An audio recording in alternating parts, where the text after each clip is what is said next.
What is good, bro? It has been time. It has been a minute. I have not spoken to whoever watches these videos. So I haven't spoken to you guys in a minute. I mean, partially there's definitely a reason for that. Like, there's like two reasons, and they sort of like intertwine but don't at the same time. So like, the first one is like I did like a dopamine detox thing, and not like some bullshit that you see on like Instagram and TikTok and social media where it's just like fake shit. Like,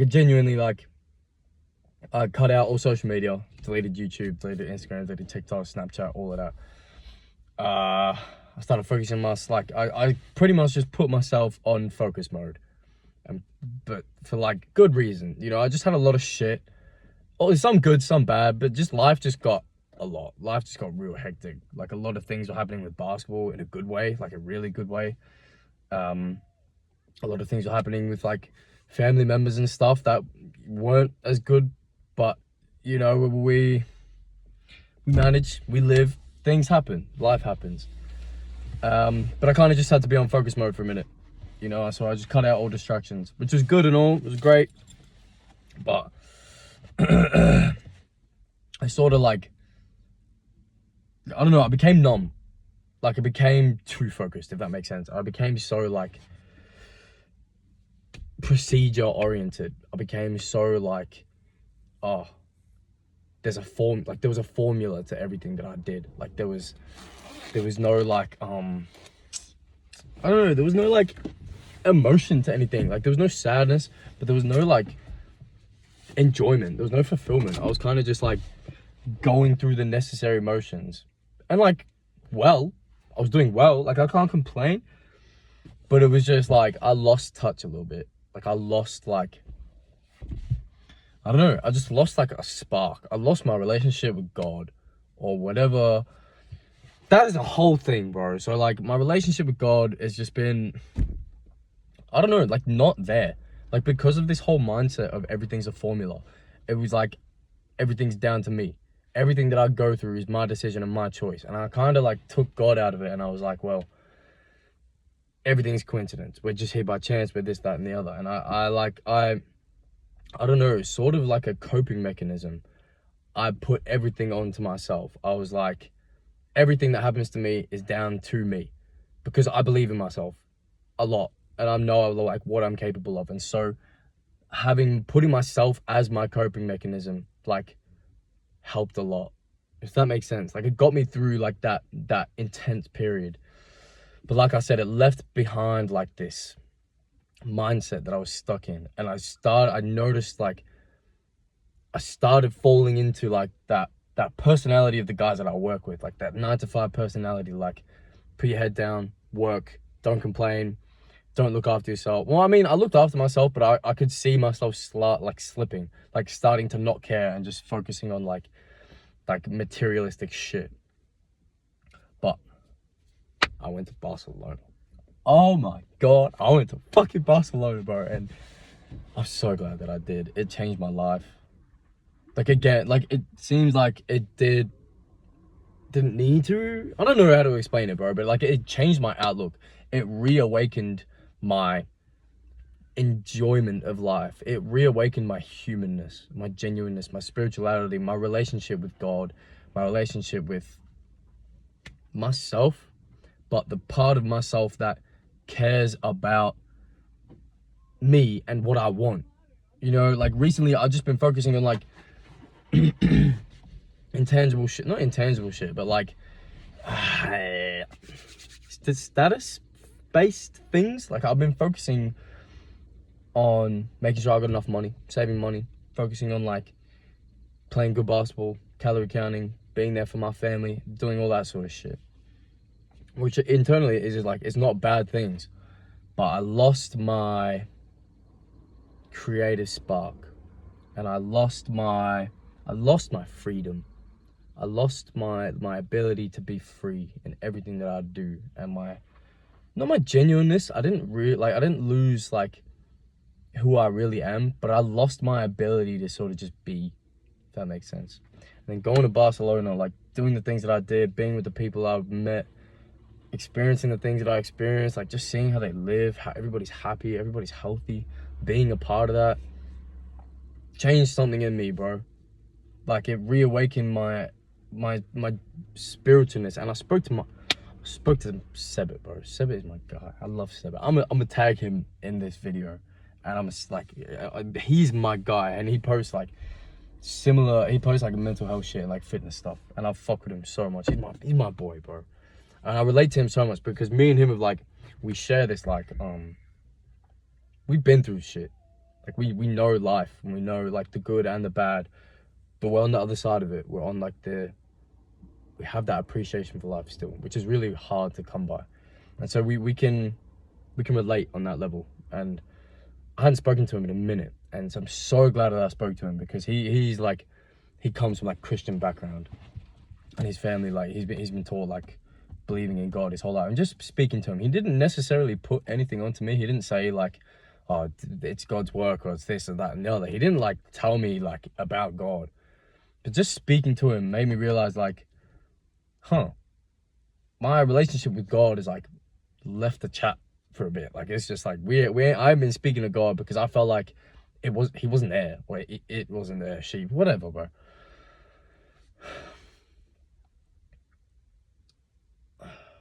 I feel like I was listening to Leo Skeppy today, bro. I was listening to his podcast, and he said some shit about how you need to change. You need a change in life when everything is like starts to like crumble a little bit. Not like crumble like down to like, I'm not like dying or nothing, but when things start to fall apart, it's like gonna force you to make a change, and the universe is forcing you to make a change. And when I first heard him say that, I was like, what universe? What God? What this? What that? The other? But then I was like, my life was going real good when my relationship with God was there. My life was going really good. And a part of me recently was like, I don't want to pretend to have a relationship with God that I don't actually believe in, just so that I can get something out of it. I want my relationship with God to be like, yeah, I'm here. You know what I mean? Like, I want God to like be present. I want him to tell me like, I'm here. And I know like that's unrealistic. Like, it's not how God and the universe works and shit. But there's a feeling, I don't know, there's just something that you have when you have a good relationship with God. There's a spark that you have, and there's like this connectiveness that you feel when you have that. And today was the first time that I felt it in a minute. But like I said with the Leo Skeppy thing, I think started to fall apart. Like, a family member of mine passed away recently, and I've used all my holiday up at work, but my entire family has gone away by the beach, and I'm the only person in my family that isn't going, or that wasn't going to go. And I've used all my holiday at work. So I said to my boss, I'm like, well, there's a thing called like compassionate leave, where if someone passes away, you get time off to like spend with them. And they said that I'm entitled to 1 day for the funeral, which is not these days. But I want to go see my family. You know what I mean? I want to be around my family. I want to be there for them. And I got into this thing with my boss because he's like, he's just a miserable cunt. Like, he just fucking hates life, and all he gives a fuck about is work. I don't like hold anything against him for that. Like, that's just how he was raised. That's just how he's brought up. And I don't dislike him as a person. I just think like, I don't like how he thinks. You know what I mean? I feel bad for him to an extent because he's missing out on so much of life. But like, I got into it with him because he's like, I'm just trying to dodge work, and I put work in a shit spot. And I'm like, well, I didn't plan for like this person to die. Like, I didn't fucking do that. You know what I mean? Like, and he's just lost it. And he said he's gonna fucking have a chat to me tomorrow. And on the way home, I started, when I left work, I was like, I was gonna be heated. I was like ready to be like, fuck this cunt. I was ready. I was like, I felt it.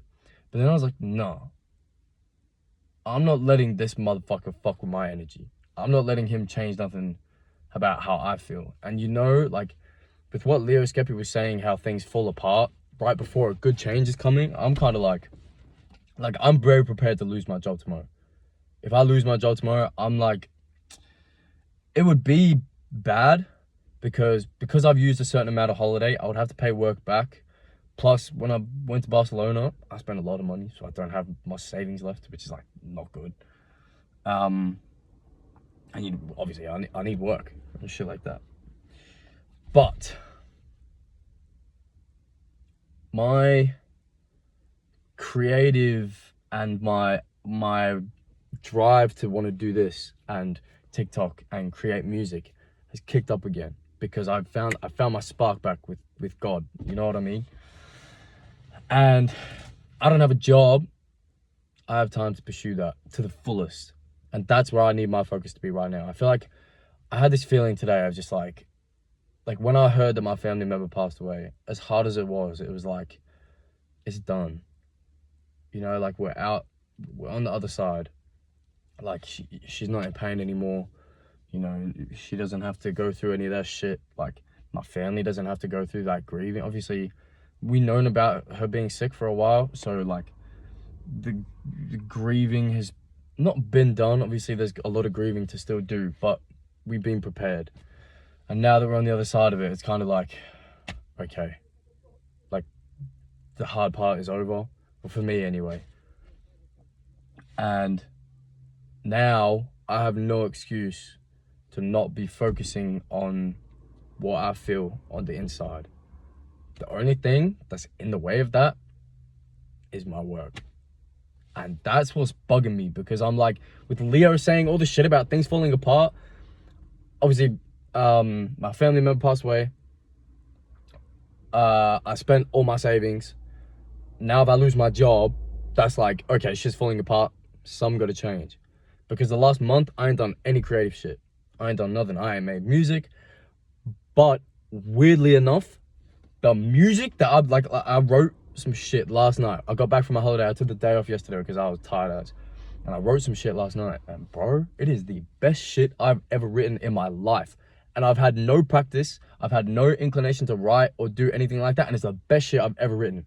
And I just have this new, like, inspiration. And I have this new, like, I don't know. I'm so much more in touch with my self-conscious and my heart and my ability to just be free because of Barcelona. Like I got this tattoo. You can't read it. It's backwards. Well, it might not be when I post it, but it says Libre, which means free in Spanish. And bro, that shit has like worked its way in my finger all the way into my body, in my heart, and in my chest. I feel so free right now. And the only thing that's blocking that is my work. And as much as it would be like shit to lose it, I'm kind of rooting for that. I kind of want to go into my work tomorrow. I've said to myself, like, I ain't copping any bullshit. If he's going to be a dickhead to me, I will fucking tell him everything that I think and feel. I'm going to tell him he's a miserable dickhead and that he needs to get a life. And that it's not my fault that he wasted his entire life working to fucking cutting grass and shit. Fuck him. It'll be tough because I'm going to have to explain that to my dad and like my family. Because, you know, I got to pay my way where I'm living. And I make money from basketball. But we're in like a 6-week break in a minute. So I won't be making money for 6 weeks. And because I don't have many savings, like, it's going to be rough. If I lose my job, it's going to be real rough. I can't lie to you. But I don't know. I feel something different. I feel like this is just the beginning. I feel like this could be it.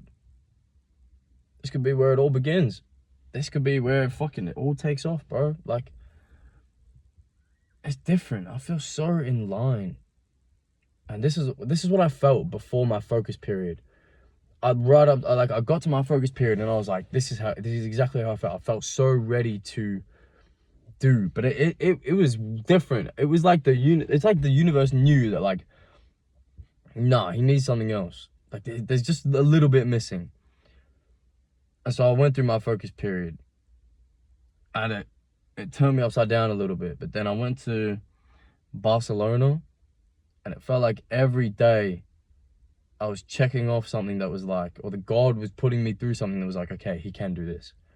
Okay, he can do this. He can do this. Like, just certain things where I had to take, because I went by myself, which is a very daunting experience, don't get me wrong, but It was very rewarding, but it was difficult. Like there's a lot of shit that I had to do, a lot of shit that went wrong that I had to solve. But it felt it felt like my test. Like, and I've always heard this saying is like, the teacher is silent during the test. And I didn't realize it until now, but my focus period was my test. My focus period was like, okay, can he apply himself? Can he be driven enough, even when it's not something that he wants to do? Can he focus purely on just like work? And I feel like I've had that. And now going to Barcelona was like a test of my freedom. How free can he be? How open and honest and genuine can he be? Can he dance and sing with strangers? Can he meet people and make friends and be honest and open? Can he create without thinking about what somebody else thinks? And that's the thing with like the social media, like not doing that. Cutting myself off from Instagram and TikTok has removed like a fog, which I'm really glad that I did. It removed like this way of thinking, not way of thinking. It removed like because I removed all the input into my brain, the constant doom scrolling, the constant like information processing, I was bored a lot. But it left no room for anything other than who I truly am. And now I feel the most myself than I have ever felt ever. Not just like purely, but unapologetically. And that's the mindset that I'm going to take into my boss tomorrow. I'll keep you updated on what happens. But I'm excited, bro. We back. We're not just back on YouTube, but I feel like I'm back in life. Not just back, but like wait and see. Wait and see, bro. I'll tell you how it goes. We shall see. But I'm excited. I'm glad I'm back. I hope there's like people that, I don't know, are reoccurring, that are keeping updated, that have been like, oh, I haven't seen this guy in a minute. He's back. I hope. Anyway, love you. Have a good day or night or whatever you're doing.